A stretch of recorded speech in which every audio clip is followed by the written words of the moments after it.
Nasir electronics mobile shoppy furniture व e bike centre Salgare घेऊन उन्हाळी गुढीपाडवा धमाका इलिको कंपनीची ई बाईक सर्वात स्वस्त एकदम जबरदस्त फक्त 39,500 पासून पुढे कोणत्याही कंपनीची जुनी ई बाईक द्या नवीन ई बाईक घ्या एक्सचेंज ऑफर बजाज फायनान्सच्या साहाय्याने 0% व्याजदर कोणत्याही वस्तू खरेदीवर लकी ड्रॉ कुपन आमच्या शाखा क्रमांक 1 पोस्ट ऑफिस समोर सलगरे शाखा क्रमांक 2 हिरा हॉटेल चौक मिरज शाखा क्रमांक 3 देशिंग कॉर्नर कवठे महांकाळ शाखा क्रमांक 4 नायरा पेट्रोल पंप समोर हल्याळ रोड आथनी।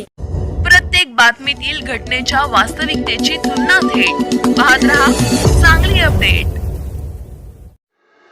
सांगली शहरातील अभयनगर येथे झालेल्या वेदांत बंडगर याच्या हत्येपुरता पोलीस तपास करत आहेत। सूत्रधार निलेश गडदे याला प्रोत्साहन देणाऱ्या पोलीस निरीक्षक संदीप कोळेकरांसह 10 जणांना सह आरोपी केले पाहिजेत।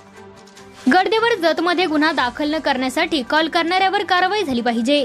या प्रकरणात एसआयटी नेमून सत्य उघडकीस आणावे तसेच आमच्या मागण्या रविवारपर्यंत मान्य न केल्यास 22 जून पासून सर्व हमाल तोलाईदार महिला माथाडी कामगार कामबंद आंदोलन करतील असा इशारा हमाल पंचायतीचे नेते विकास मगदूम भाजप नेते पृथ्वीराज पवार यांनी पत्रकार परिषदेत दिला।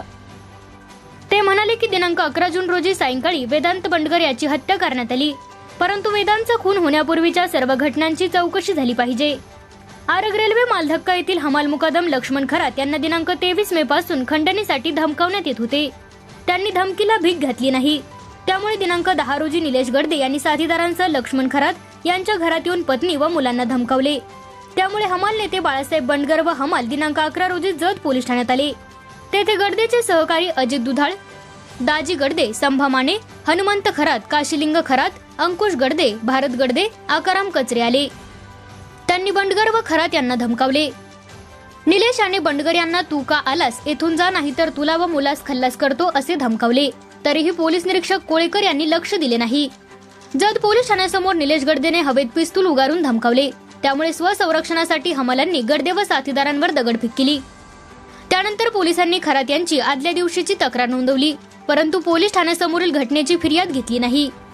या प्रकारानंतर गडदे याने सांगलीत बंडगर यांचे घर शोधून अंगणात खेळणाऱ्या निष्पाप वेदांतवर गोळी झाडून खून केला। या प्रकरणात वेदांच्या हत्येपुरताच पोलीस तपास करत आहेत। गडदे याला ज्यांनी उस्कवले त्याच्यावर कारवाई केली पाहिजे। गडदे याला सहकार्य करणारे तसेच पोलीस ठाण्यात असताना गुन्हा दाखल न करण्यासाठी फोन करणाऱ्यांची चौकशी करून कारवाई झाली पाहिजे। याबाबत एसआयटी नेमून सत्य उघडकीस आणले पाहिजे। पोलीस अधीक्षकांना याबाबत निवेदन दिले आहे। विशेष पोलीस महानिरीक्षक व मुख्यमंत्री यांनाही निवेदन दिले जाईल। रविवारपर्यंत मागण्यांचा विचार न झाल्यास सोमवारपासून हमालांचे काम बंद आंदोलन सुरू होईल।